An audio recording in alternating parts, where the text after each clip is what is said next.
The day I should have walked away. Have you ever made a financial decision so reckless that if it went wrong, it could have destroyed your future? I did. I gave away $5,000, money I absolutely could not afford to lose, to a stranger I met on the street. And for years afterward, I wondered if that single moment of misplaced compassion was the dumbest financial decision of my life, or the smartest. Let me tell you how it happened. At the time, I was not a wealthy man, not even close. I was 31 years old, recently divorced, buried under credit card debt, and living paycheck to paycheck in Seattle. I worked a mid-level logistics job that paid just enough to keep me treading water, never drowning, never swimming. I tracked every dollar: gas, groceries, rent. Every expense went into a spreadsheet because if I stopped paying attention for even 1 month, everything would collapse. That's why I remember that day so clearly, because financially, I shouldn't have stopped. The trip that changed everything. I had taken a cheap day trip to Vancouver. No hotel, no luxury, just a bus ticket, a lunch budget, and a mental promise not to overspend.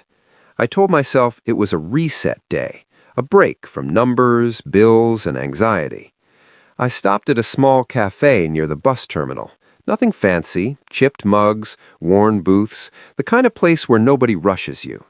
I ordered a burger and fries, sat by the window. And that's when I saw her. She was sitting in a recessed doorway across the street, hunched against a cold. At first, I thought she was just another panhandler. Then I noticed the bundle in her arms. Too small, too still. A baby, wrapped in a thin blanket, barely shielding him from the November air. People walked past her like she wasn't real. I tried to do the same, I really did, because I was not in a position to play hero, because I had my own financial mess, because every personal finance book I'd ever read screamed the same warning: you can't save everyone. The first dollar.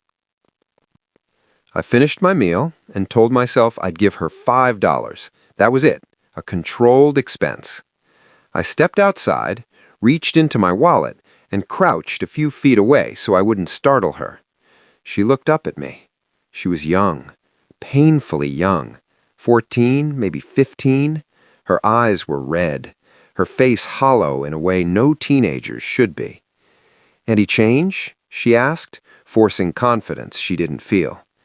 I handed her the $5. Her hands were shaking. That should have been the end. It wasn't. The moment everything shifted. Up close, I saw the baby's face. He couldn't have been more than 2 or 3 months old. Too quiet, too still. My chest tightened. I asked, "Have you eaten today?" She shook her head. I don't know why I said what I said next. Financially, it made no sense, but I heard myself ask, "Do you want lunch?" She hesitated. Pride, fear, suspicion. Finally, she nodded. The first real expense. Next door was a small grocery store. I grabbed formula first, the cheapest can I could find, because the baby mattered more than anything else. Diapers, wipes, a bottle. Every item felt heavier than the last. I was doing math in my head the whole time. Okay, this is already $40. That's groceries for 3 days. I carried the bag back to the cafe and ordered her a burger. She ate like someone who hadn't had a proper meal in days. No conversation at first, just survival. The story comes out. When she finally slowed down, she told me her name was Michaela. She was 15. She'd gotten pregnant the year before. Her parents found out. There were fights, screaming, mistakes said that couldn't be taken back. Then she ran. She'd been gone almost a year. And here was the part that made my stomach drop. She hadn't left empty-handed. She stole $5,000 in cash from her father, not out of greed, out of panic. She thought it would last forever. It didn't. The money reality. If you've ever been broke, you know this truth. Money disappears faster when you're desperate. She burned through it in months. Hostels, food, baby supplies, people who helped her for a price. By the time I met her, the money was gone, completely, and now she was doing what she could to survive. The financial crossroads. I asked the question gently. Do you want to go home? She froze. Silence. Then she whispered, they wouldn't want me back. That was the moment I faced a decision that still haunts me. I could walk away, wish her luck, keep my financial stability intact, or I could interfere. Not just emotionally, financially. Because if I stepped in, I knew it wouldn't stop at lunch. The phone call. I offered her my phone. She refused, so I asked if I could call for her. She hesitated, then gave me the number. Her mother answered. I introduced myself, awkwardly, poorly, and said something I hadn't planned. Your daughter is safe, and she wants to talk to you. There was silence, then crying. I handed the phone to Michaela. She cried too. I looked away, pretending to check my bank balance, which I did, and that's when I realized something terrifying. If I followed this through, if I helped her get home, I might have to give up money I couldn't afford to lose. Because the truth is, I didn't have an extra $5,000. That money represented months of security for me. But as I watched a 15-year-old mother cry into my phone while her mother cried on the other end, I knew the next decision would define more than just my finances. It would define who I was. The money I couldn't afford to lose. I wish I could tell you that I made the next decision calmly, that I thought it through like a rational adult, that I weighed risk versus reward the way every responsible financial article tells you to. I didn't. I made it standing outside a cafe, holding a grocery bag, listening to a 15-year-old girl cry into my phone while her mother cried on the other end. That's how most life-changing financial decisions really happen. Messy, emotional, irreversible. The real cost becomes clear. After Michaela handed the phone back to me, her eyes were swollen and red. She wants me to come home, she whispered. There was relief in her voice and fear, because wanting to go home and being able to go home are two very different things when you're broke. I asked her where she'd been sleeping. She hesitated. Wherever I can. That answer alone told me more than she wanted to admit. I looked at my bank app again. Checking account, $6,842.17. That wasn't savings. That was next month's rent, groceries, gas, minimum debt payments. That was my financial buffer, the thin wall between me and disaster. The bus station decision. We walked together to the bus terminal. I bought her a one-way ticket back home. Then I stood there staring at the kiosk screen while my brain ran numbers like a broken calculator. Okay, ticket is $110. That's manageable. But then reality crept in. What about food on the trip? What about diapers? What about formula? What if something went wrong? Sending her home with nothing would be almost as bad as not sending her at all. The $5,000 moment. I don't remember deciding. I remember opening my wallet. I remember pulling out a stack of bills I'd been carrying for emergencies. I remember my hands shaking. I counted it twice. $5,000. The same amount she had stolen, the same amount she had lost, the same amount that could wreck me financially. I handed it to her. Use this only for what you and the baby need, I said. She stared at the money like it might vanish. Then she looked at me and broke. She cried so hard people stared. I hugged her awkwardly, painfully aware of how inappropriate that could look, and whispered, "You're going to be okay." I wasn't sure if I was talking to her or to myself. The financial aftershock. I watched the bus pull away, and just like that, the money was gone. No contract, no receipt, no guarantee. I walked back to my hotel-less life with a lighter wallet and a heavier chest. That night, I couldn't sleep. All I could think about was, what did I just do? Regret comes fast. The regret didn't wait weeks. It hit the next morning. Back home, reality crashed down hard.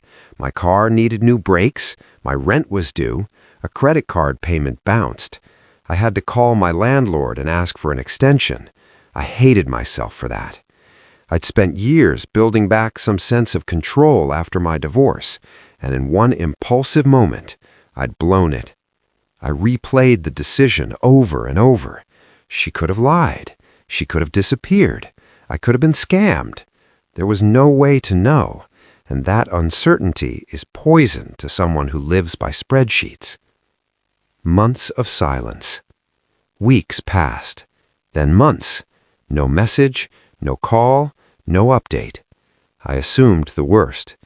I assumed the money was gone, and so was she. I told no one.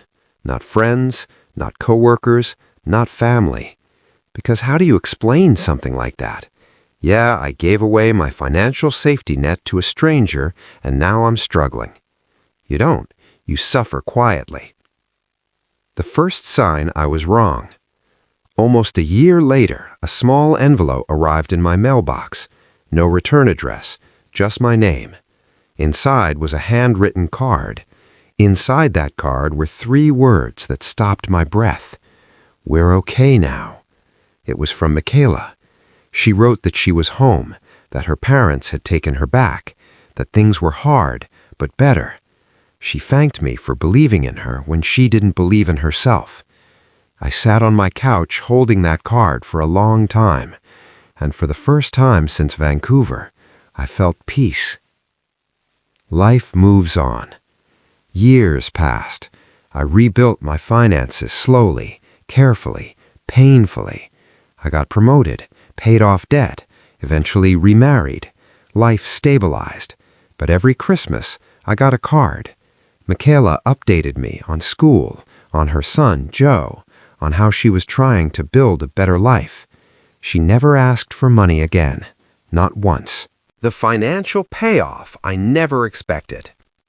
Here's the strange part. That $5,000, it never came back to me in cash, but it came back in something else. Perspective. I became better with money because of that moment. More intentional, less fearful, more human. And I started earning more because I stopped making decisions purely out of fear. 7 years later, I got another Christmas card. Inside was a note that changed everything again. Michaela was now in college, working part-time at a bank. Joe was 7 years old, and her parents wanted to meet me. That's when I realized the hardest part of this story wasn't the money I gave away. It was the secret I'd kept from my wife all these years. And now I had to decide whether to tell her the truth. The return I never expected. The card sat on my kitchen counter for 3 days. I didn't open it again. I didn't throw it away. I just stared at it whenever I walked past, like it might accuse me if I looked too closely. Michaela's parents want to meet you. That sentence carried more weight than the $5,000 ever did, because money is easy to explain. Secrets aren't. The problem I created by doing a good thing. Here's the part no one tells you about anonymous generosity. If you keep it secret long enough, it stops feeling noble and starts feeling dishonest. I had remarried 3 years earlier. My wife, Anna, was practical, smart, financially disciplined, the kind of person who believed in emergency funds, retirement accounts, and careful planning, the kind of person who would reasonably ask, "You did what with $5,000? And I had never told her, not because I was ashamed of helping someone, but because I was ashamed of how reckless it looked on paper. The financial fear. I kept imagining the conversation going wrong. I pictured her asking, "Why didn't you tell me? Were you hiding something? What if something had happened to you?" I imagined distrust creeping in. And then there was another uncomfortable thought. What if, deep down, I did enjoy keeping this secret to myself? What if part of me liked being the silent hero? That thought bothered me more than anything. The meeting that forced my hand. Michaela's parents wanted to visit in the spring. They wanted to thank me in person.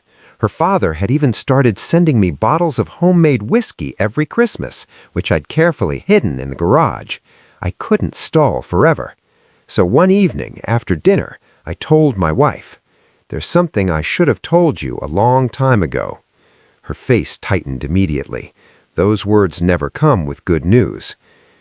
Telling the story out loud. I told her everything. Vancouver, the cafe, the baby, the money. I didn't dramatize it. I didn't justify it. I just told the truth. When I finished, I waited for anger. It didn't come. She sat quietly for a long moment, then asked, "Did it hurt us?" I thought about it. "It scared me," I admitted. "But no, we recovered." She nodded slowly. Then she said something I didn't expect. "If you hadn't done that, I think I'd be disappointed in you." I felt something unlock in my chest. The visit. When Michaela's parents finally came to visit, I was nervous in a way I hadn't been since my wedding day. Her mother hugged me like she'd known me for years. Her father shook my hand and said, "You gave my daughter a chance to come home with dignity." We didn't talk much about the money. We talked about Joe, about school, about mistakes, about forgiveness. And for the first time, I saw the full return on an investment I never expected to pay off. The real financial return. Let me be clear. This is not a story about money magically coming back. No one handed me $5,000 years later. There was no jackpot. The return came in quieter ways. Because after that experience, I stopped hoarding money out of fear. I stopped seeing every expense as a threat. I made braver career decisions. I negotiated harder. I invested more confidently. I stopped acting like losing money once meant losing forever. And ironically, that mindset made me more money in the long run than any spreadsheet ever did. The irony. Joe is 7 now. He reads 3 grades above his level, draws superhero comics, wants to make stories and pizza when he grows up. Every time I get one of his drawings in the mail, I think about the version of myself who almost walked past that doorway, the version who nearly chose financial safety over human responsibility. And I wonder how many lives change, quietly, invisibly, because of decisions no one ever hears about. The question that still haunts me. Was it financially reckless? Absolutely. Would I advise someone to do the same thing blindly? No. But would I do it again? Without hesitation. Because sometimes the best financial decision you make isn't about maximizing returns. It's about deciding who you are when no one's watching. If you were in my position, struggling financially, barely staying afloat, and you had one chance to help someone at serious personal risk, would you do it? Or would you protect your financial security and walk away? Tell me honestly in the comments. If you were in my position, struggling financially, barely staying afloat, and you had one chance to help someone at serious personal risk, would you do it? Or would you protect your financial security and walk away? Tell me honestly in the comments. If you appreciate real stories about money, risk, and the choices that define our lives, subscribe.